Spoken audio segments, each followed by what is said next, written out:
2020. It's hard to believe that it's been over 2 years since the sports world came to a complete stop. Not only did the sports world pause, but the whole world paused. It was a very uncertain time that honestly feels like it was only a couple weeks ago. And today, I want to focus on baseball, looking back at what I think is the weirdest season in Major League history. It was a season from the beginning that had lots of question marks surrounding it. Obviously, as we know, with the pandemic spreading across the US in early 2020, the baseball season as a whole was in jeopardy. There were infections everywhere and people just wanted to stay safe and healthy. And on March 12th, Major League Baseball would officially announce that the remainder of spring training as well as the first 2 weeks of the regular season would be canceled. And just 4 days later, on March 16th, Major League Baseball would make yet another announcement, this time stating that the season would be postponed indefinitely. And this was a very unfamiliar time for baseball fans, as this was the first time that Major League Baseball was pausing the season since the 9/11 attacks. Fast forward a few very long and grueling couple months to July 1st, where spring training would officially be resumed. And just a few weeks later, on July 18th, the Canadian federal government would announce that they would deny permission for the Blue Jays to play at the Rogers Center. So this basically meant they were getting evicted from their home field and they had to find a new baseball field to play on. The Blue Jays would eventually find a new home for 2020 as they chose Sahlen Field in Buffalo. And finally, after a few very long and uncertain months, the Major League season would kick off on July 23rd. And at this point, it was set that Major League Baseball was aiming for a 60-game regular season. But there was lots of skepticism surrounding this announcement, as the US and the whole world was just a disaster at this point and no one really knew what was going to happen. But during very hard times, this was the good news that baseball fans were looking for. But baseball fans rejoiced on July 23rd as Max Scherzer threw out most likely one of the most anticipated first pitches in Major League history. Baseball fans were starving for any sort of baseball and they finally got what they wanted. And throughout this very short regular season, there was lots of weird stuff that went on. With the regular season only being 60 games and the postseason field being expanded to 16 teams, even the worst teams in baseball had a legitimate shot at competing. And one of those teams was the Colorado Rockies, who started out the season winning 11 of their first 14 games, only to finish 26-34 and miss out on the postseason.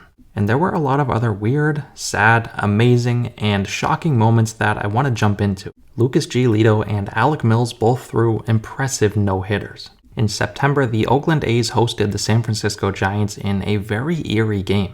In the midst of the very devastating California wildfires, baseball was being played when it probably shouldn't have been. Teams played in empty stadiums all season long. Well, sort of. Some baseball stadiums were littered with cardboard cutouts, and it got so weird that eventually some real-life fans would try to sneak in and blend in.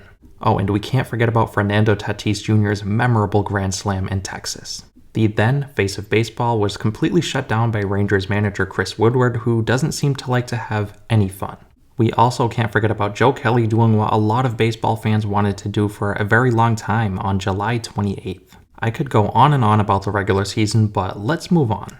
The regular season officially concluded on October 27th, and shortly after, Jose Abreu and Freddie Freeman would be named the AL and NL MVPs. Shane Bieber would take home the American League Cy Young Award, and Trevor Bauer would take home the award in the National League. And as I mentioned briefly earlier, the postseason was expanded to 16 teams in total. And it was announced that after the wildcard series was wrapped up, the rest of the postseason would be played at neutral sites. This was to stop the very unfortunate situations that popped up in Miami and St. Louis earlier on in the regular season. As for the postseason, it would not disappoint.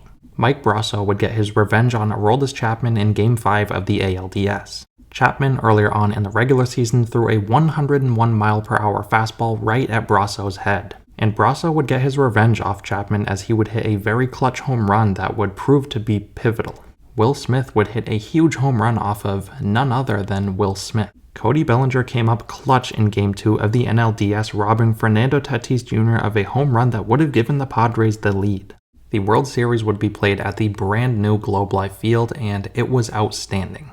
Brett Phillips, in what was only his third career postseason plate appearance, came up huge for Tampa Bay. Phillips walked off the Dodgers in Game 4, putting his name in the history books. And just a few games later, in Game 6, Blake Snell would be pulled in what was one of the most questionable managerial decisions of all time.